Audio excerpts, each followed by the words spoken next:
The first frost came early that year, before the last of the leaves had even browned. In the mountains above Bitter Creek, where wind gnawed at the pine trunks and snow sometimes dropped with no warning, a small cabin sat wedged like a chisel into the slope of a granite ridge. Its shape was odd, a sharp triangle, like the tip of an arrowhead jutting from the earth, and its builder was stranger still. His name was Eli Barrow. Folks just called him the Hawk. Nobody knew if Eli had ever been married or what he did before he settled up there alone, high where no road climbed, and even the game grew thin. What folks did know was that he didn't talk much, wore the same coat year-round, and had eyes like cold iron, sharp, watchful, and heavy with things he never said. And his house, that odd triangular wedge of stone and timber built into the side of the mountain, was the laughing-stock of the lower valley. "That fool builds a chimney for a squirrel," one trapper had said, pointing at the narrow flue. "Won't hold no heat. Angle's all wrong." Others mocked the narrow footprint. "How are you supposed to move inside a house like that? Looks like you'd bump your head at every step.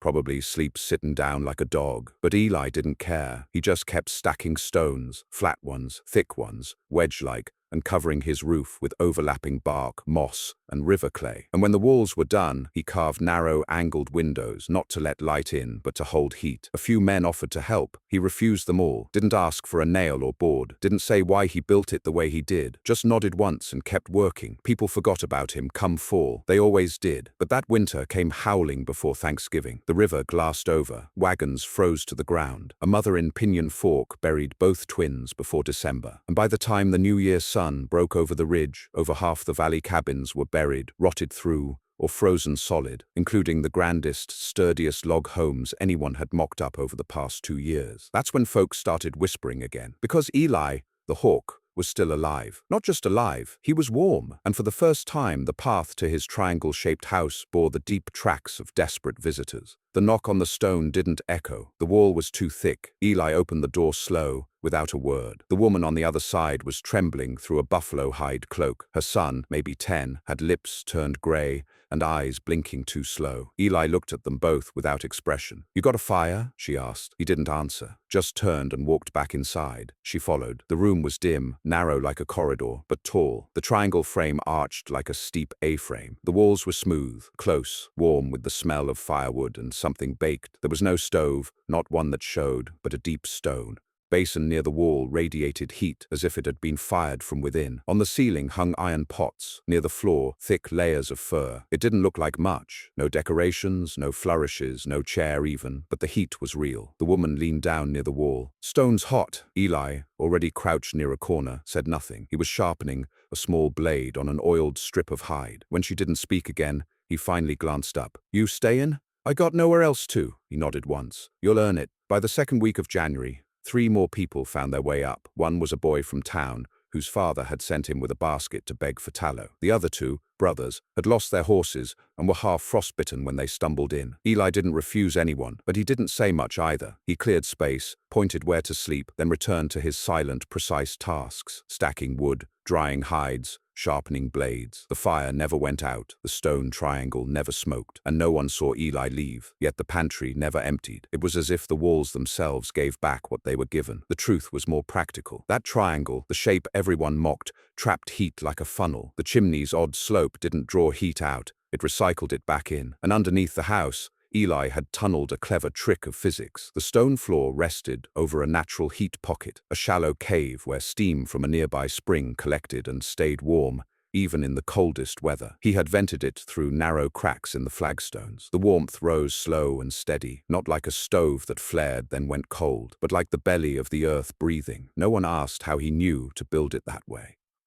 On the worst night of the winter, when wind peeled shingles from valley roofs and snow turned the creek into a frozen ribbon of death, 12 people huddled inside Eli Barrow's triangle house. There was no room to pace, just a narrow sleeping platform and the soft sounds of survival, breath, coughing, prayer. A baby was born that night. One of the widows had gone into labor. Eli didn't flinch. He pulled a clean pelt from a dry nook, heated water from a clay jug over the stone basin, and silently helped swaddle the child when it was done. Not once did he say a word. That child would survive. 4 others in the valley didn't. By February, things shifted. The same men who once joked about Eli's triangle stone hut now asked him for advice. One offered 2 mules for help sealing his roof. Another left meat at the door. Eli took none of it. He had his own rules. "I built it for me," he told the trapper. "It's not a blueprint. It's a shelter." Still, word spread, quietly. The strange, solitary mountain man had known something no one else did. How heat moved. How cold climbed. How stone kept warmth better than timber when laid the right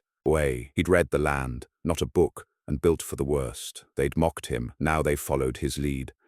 But not everyone came with good intentions. Late one evening, as the snowlight dimmed to ash, 2 riders climbed the ridge. Their faces were rapt, voices tight. "Man's got stores," one said. "Maybe even coin. He's got something if folks keep showing up." They weren't from Bitter Creek, outsiders, drifters maybe, not hungry, greedy. The door opened before they could knock. Eli stood there, blade at his belt, backlit by fire. "Evening," the taller one said. "Heard there was warm shelter up this way. Got room for 2 more." Eli didn't move. "I said we're—" The blade flashed once, not drawn, just shown, like a flick of the wrist that said, "I've buried more men than you've met. You can ride back," Eli said, voice low, "or you can try me." They left. The next morning, fresh snow covered their tracks. Eli never mentioned it. That spring, when the melt came and the creek roared again, many cabins stood cracked and blackened from stove fires gone wrong. Others sagged from snow weight. But one house, small, sharp, stone, stood firm. No smoke damage, no rot, and those who lived inside had survived. No one laughed at the triangle house anymore. And Eli Barrow, the hawk of the ridge, didn't need to speak. His walls had already said everything. By the time the ridge thawed,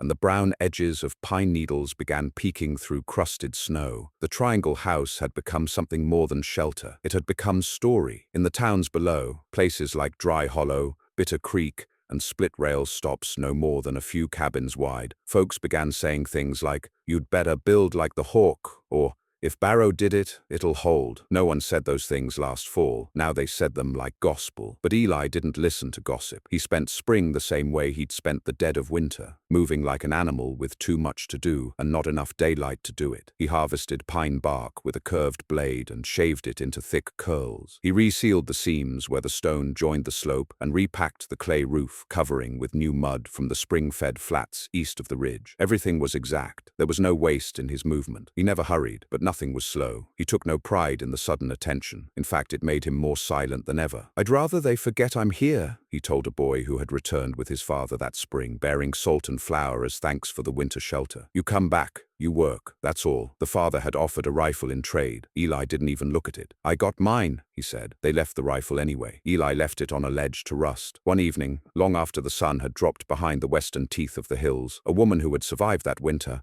inside Eli's walls, returned. She wasn't there to thank him. She'd done that in the quiet way he respected, by leaving without fanfare. This time she carried something, a roll of parchment, thick and browned, tied in twine. She didn't step inside, just stood near the old stone step, waiting until he looked up. "What's that?" he asked. "My husband was an architect," she said. "Not for homes, for rail bridges. He left this behind, schematics, drawings. Thought maybe you'd want to see." Eli stared at it like it was an old wound someone had polished and brought back. He didn't move to take it, but after a long silence, he nodded once. She set the roll down, nodded in return, and left the ridge. He didn't open it for 3 days. When he did, it stayed on the table for weeks. He never used a single design, but he did start drawing. The next winter didn't come fast. In fact, it was one of the longest, hottest summers on record. Grass stayed green well into October, and elk were seen low in the valleys, a sure sign the highlands were still warm. Folks took it as a sign that things were turning in their favor again. Men rebuilt their cabins, not with pine and bark, but with milled lumber bought from traders. Some even added second stories or porches. The same men who'd begged for warmth were now boasting about comfort. They still told the story of the triangle stone house, but like all stories, it got twisted in the retelling. "I heard he's got a secret steam boiler," one man said in the tavern at Dry Hollow. "Buried right under the floor. Old railroad tech.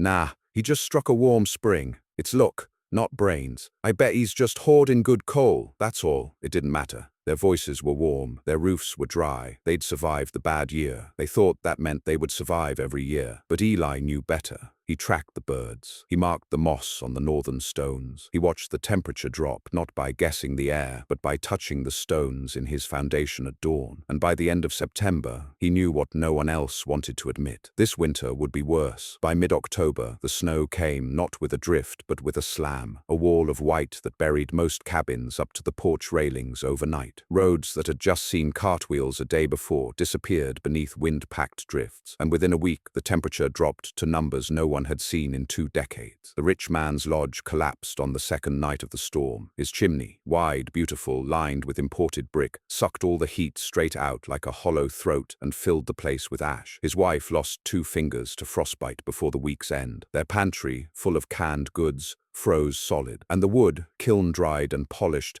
cracked in the walls like gunshots. The only houses that survived were built low, built tight, and built with earth, which meant only one was truly ready. Eli's triangle stone house, but this time he did not open his door. It wasn't cruelty, it wasn't spite, it was truth. The first year, he'd let them in. 12 people, tight as jerky in a sack. The fire held, the walls held, but barely. He'd built the house for one, and even with all his careful design, the heat dropped by degrees with every extra breath inside. The baby survived, but only because he'd kept the chimney closed for 6 straight days and rationed firewood like blood. So this time, he made it clear, there would be no open shelter. The few who returned, those who'd survived the last freeze, were the ones he took aside early. He told them the truth. "Build like I did," he said. "It ain't fancy, but it holds." He even helped, quietly, not building, but advising, teaching. He showed a widow with 2 sons how to stack flat stone, how to seal the inside with pitch and clay, and how to dig narrow vents from the base of the hill to capture the warm pocket just beneath the rock shelf. He didn't let them build on his land. He walked with them to a hollow further down the ridge, showed them where to dig, and marked the frost lines with a charred stick. "You build it right," he said. "You won't need to come to me next time." She built it right. 2 others followed. By November, there were 3 triangle homes on the ridge, smaller than Eli's, cruder, but built on the same truths. Heat rises, stone holds, air flows when it's allowed to rise slow and return warmer than it left. Still, most in the valley below refused to change. It was a freak storm, they said, a one-off. That lie cost them. The worst part of that winter wasn't the snow, it was the wind, not the kind that rustles shingles, but the kind that peels them, a scream that carved through log seams and pulled nails free, the kind that carried cries at night, not wolves, not ghosts, but real cries. People began abandoning their homes mid-storm, fleeing on foot with nothing but blankets and their boots. Some went west, toward towns with lanterns. Others went up, toward the only ridge where light still glowed beneath snow-crusted stone. But Eli didn't open the door. He couldn't. 3 nights before the new year, a man he recognized from the Dry Hollow General Store, Reese Callan, came banging on the stone with his shoulder, shouting, desperate, "Barrow, please, my wife's freezing!" Eli opened the slot he'd carved into the door, just a slit, thick with frost. "Too many," he said. "I can't take her in." Reese dropped to his knees. "She won't make it." Eli stared, the firelight behind him casting an angular shadow across his face. "You've got a cart?" he asked. Reese nodded. 3 miles south," Eli said. "There's a hollow I helped the widow Thatcher build in. Her boys'll take you. I taught 'em the same tricks."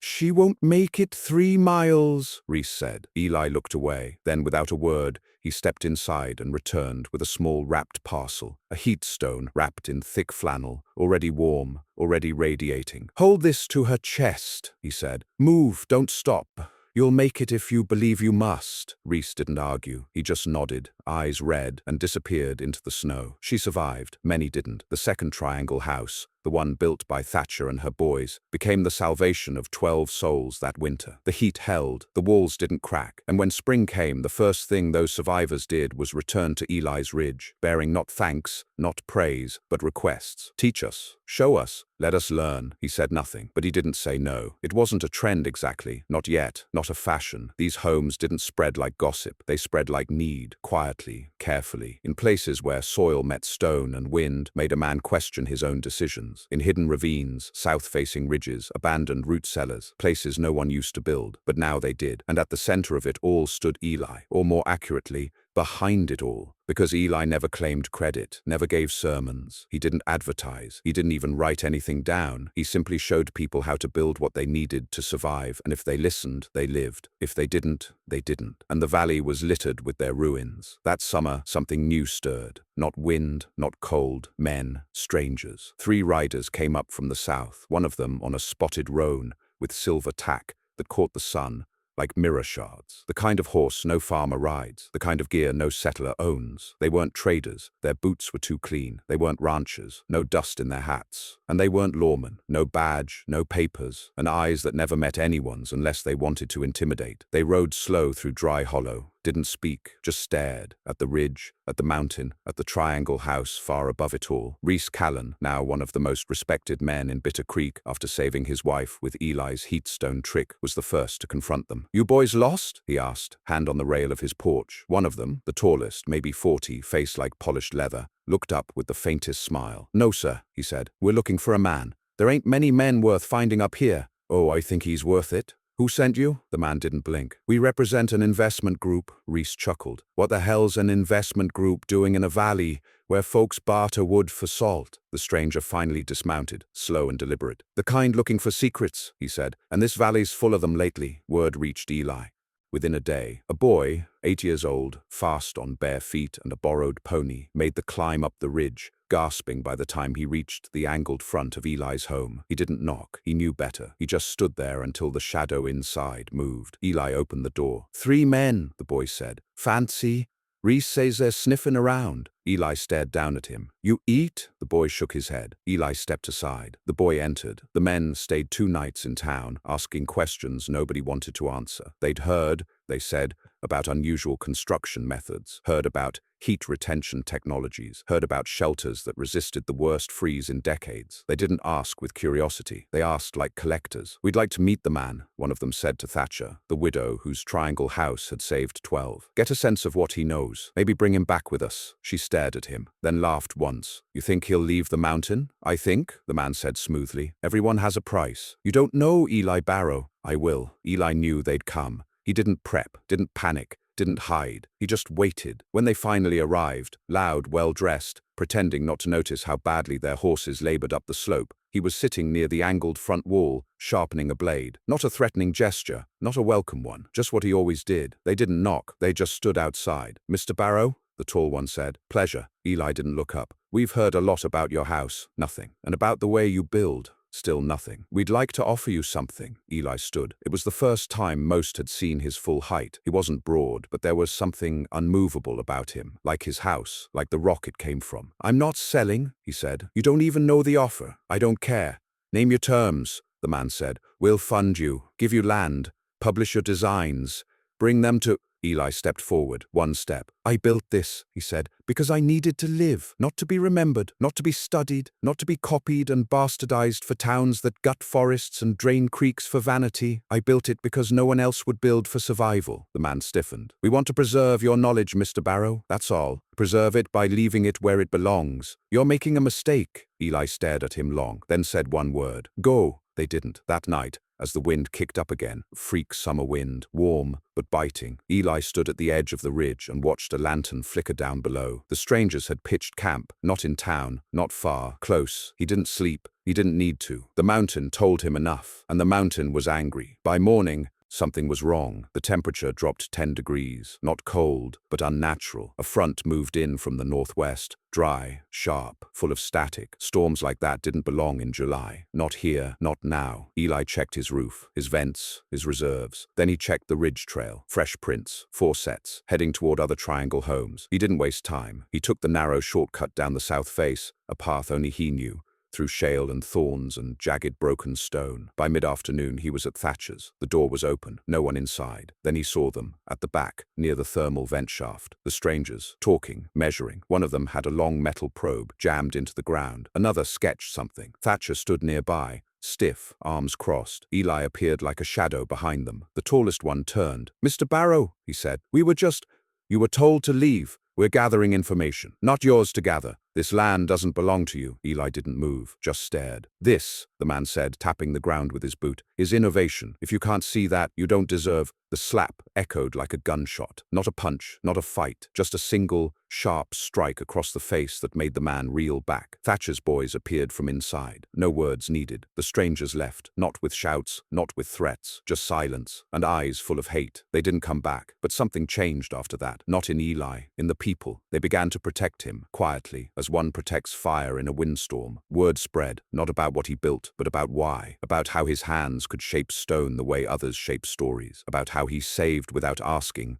taught without boasting, and refused every reward but solitude. People stopped mocking, stopped questioning. They started listening. That fall, 5 more triangle homes appeared. Then 9, then 17. No one called them that anymore. They called them ridge shelters, hawk houses, or sometimes just safe. And no two were exactly alike, because that wasn't the point. Eli never told anyone to copy him. He taught them to build for their land, their weather, their survival. And every home stood different because every need was different. But they all held. When the next freeze came, early, sharp, blackening the sky with snow so fast horses were buried in their stalls, the ridge shelters held, and not a single person died that winter. Eli stayed where he'd always been, inside his triangle house, near the warm floor, the vented stone, the angled windows that drew light but never wind. And when people came to thank him, he only said this: "Next storm will be worse. Get ready." Then he shut the door. By the time the 5th winter approached, the mountain ridge had changed. It was no longer a lonesome place dotted with sagging cabins and weather-cracked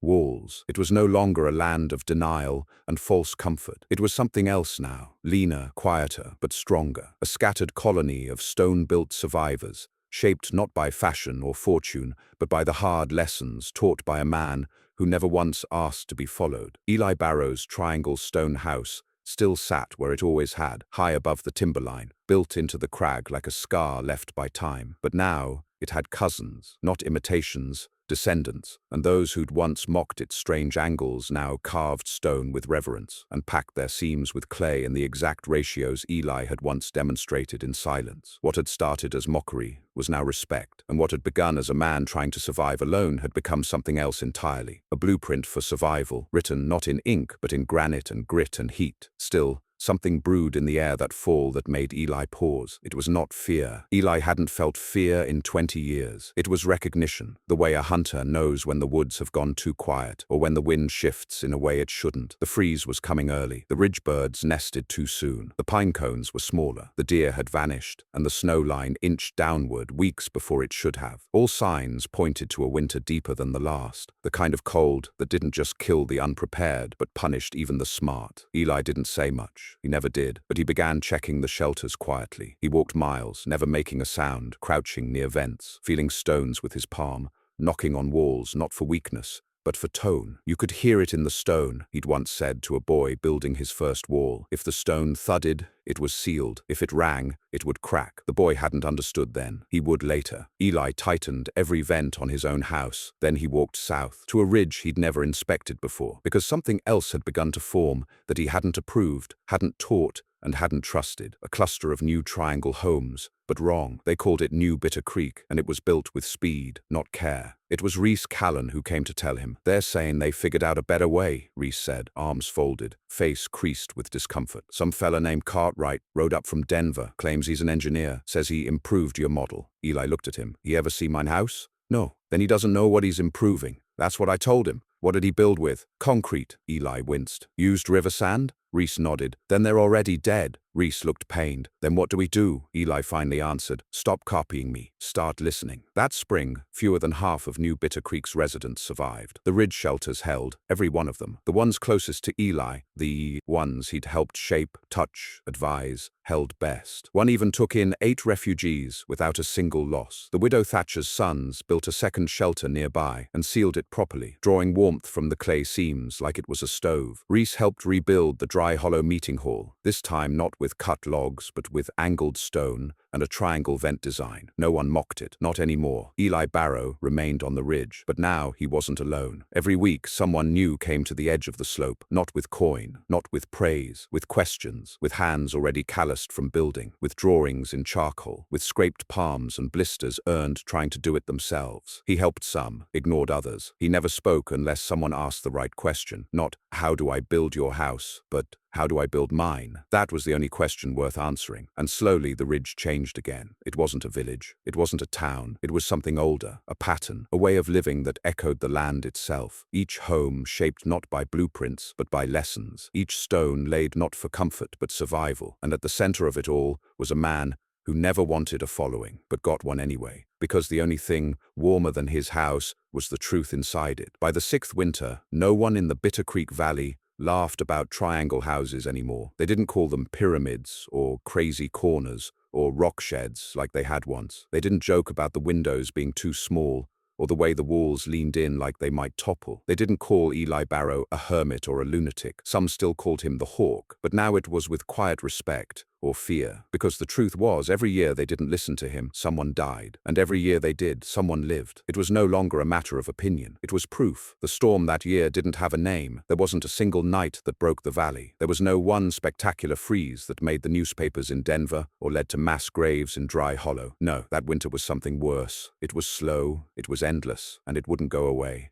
The first snow came the last week of September, harmless, even welcome, just a light dusting that put a sugar crust on the ridge and made the elk tracks shine like white veins. Folks didn't panic. They'd survived worse now. They had triangle houses, didn't they? They'd learned. But what they hadn't learned, not truly, was why Eli had built his the way he had. So when November came and brought more snow, and more cold, and no break in the grey skies, they began to understand. Because while they'd copied the angles, the seams, and the vent shafts, most had skipped the hidden things, the stones beneath, the buried pockets of steam, the layered clay in the roof, the hollowed flues that returned heat instead of expelling it. They'd copied the shape, not the soul, and winter, real winter, could tell the difference. The first death was subtle. A newborn girl, barely 6 weeks, in a ridge home, built with poured concrete and sealed tight with tar. No airflow, no heat circulation. She didn't freeze. She suffocated, her own breath warming the air too fast until it clung to the walls, turned to moisture, and froze again in layers that suffocated the fire. Her mother woke in a room that looked like it had been dipped in glass. No fire left, no sound. The baby's lips blue, her body still warm but unmoving. Eli heard about it 2 days later. He said nothing, but that morning, he spent 5 hours down in the ridge bend, digging out a collapsed chimney for a family that had refused his advice the previous spring. He said even less when the father cried. He just handed him a stone drill and showed him how to do it right, then walked away. People began asking more questions, not to each other, to him. Real ones this time. Not about how to make a triangle roof, but about layering, about airflow, about how deep the buried vent should go and how much pitch to mix into the clay, and how he knew which side of the slope would shed heat and which side would keep it. He didn't give them easy answers. He made them build with him. That winter, Eli began leaving his house more than ever before, not for supplies. He'd always kept his own reserves buried in sealed stone wells, dry and airtight, but to inspect, to teach, to fix what needed fixing before the next death came. He walked like a shadow, appeared in the snow just before dawn, left before anyone could say thank you. Reese called it a miracle. "I swear," he said, standing outside his own triangle shelter one morning. The man's 50 places at once. But Eli wasn't a ghost. He was just driven. Something had changed in him since the Cartwright disaster, since New Bitter Creek fell, since the girl in the concrete house died. He no longer believed survival was enough. Now he needed to ensure it. They started calling it the Barrow Line, the invisible contour that ran through the upper third of the ridge, where Eli said the stone was best, the venting most natural, and the snow load most manageable. Dozens of families rebuilt their homes there, dug deeper, added sidewalls of shale and packed clay. Those who followed the rules, his rules, stayed warm, but a few still thought they knew better. Always a few. One of them was Gil Hartson, a merchant from downriver who'd moved into the valley that summer with big plans and a wide mouth. He built his triangle house with lumber he'd shipped in from Missouri, insulated it with sawdust,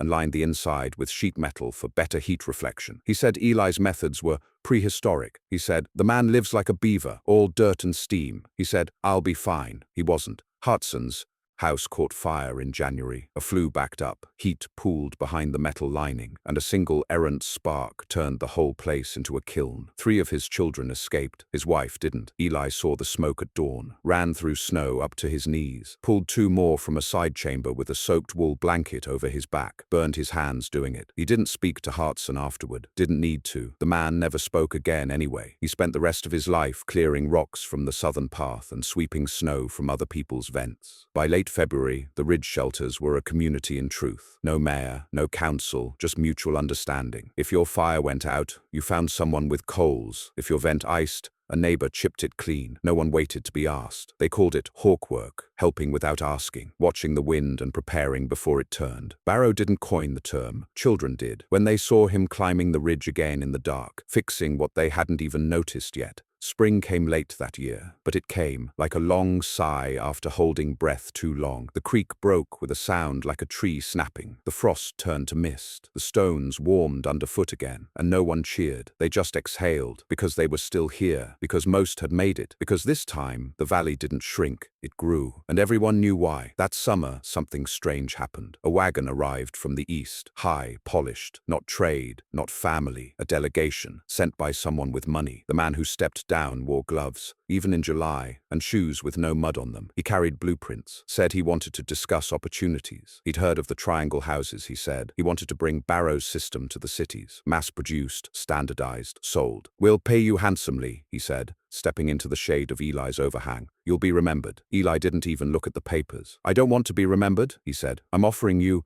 "You're offering to kill it," the man blinked. "If you make it a product, they'll build it wrong. They'll skip steps, use bad stone, cheap insulation. They'll market it. And when one fails, it'll all be blamed on me. People deserve to know. They do know, the ones who need it. There's profit here. There's lives here." The man looked like he'd been slapped. Eli pointed to the wagon. "Go!" He left, just like all the others. In the years that followed, no outsider tried again. Not because Eli threatened them, but because the valley itself had grown teeth. The people who once mocked his strange stone wedge now protected it, like a shrine, like a secret, like the last honest thing in a world full of shortcuts and greed. Children were raised to know not just how to build it, but why. They called it the rule of heat. You don't rush the build, you don't skip the seal, you don't stack cold stone on warm air, you don't block a vent unless you want frost behind your eyes. And above all, you listen to the hawk, because one winter they all laughed, and then one winter they all lived, and the only thing that changed was him. Years later, long after most had forgotten the names of the men who froze in the first storm, long after Bitter Creek stopped using nails and started shaping stone by instinct, Eli Barrow still lived on the ridge. Old now, grey-bearded, slower but not weak, he sat one morning outside his house, his triangle house, sharpening a blade by habit. A little girl came up the slope, no older than 8, red cheeks, missing mitten, dragging a wooden sled filled with small rocks. She didn't say a word, just stood there. Eli looked at her. "You want something?" She nodded. "Gonna build?" He raised an eyebrow. "Where?" She pointed down the hill. "Flat spot, got sunlight, dirt's warm. Mama said it's a good place." He stared at her a long moment. "You know how?" She held up a rock, not a random one. Flat, heavy, dark granite with a clean edge. "Found the right kind." He nodded once, then stood. "Come back tomorrow," he said. "I'll show you where to start." She grinned, and so it began again. Not with fanfare, not with drawings, not with books. Just a man, a child,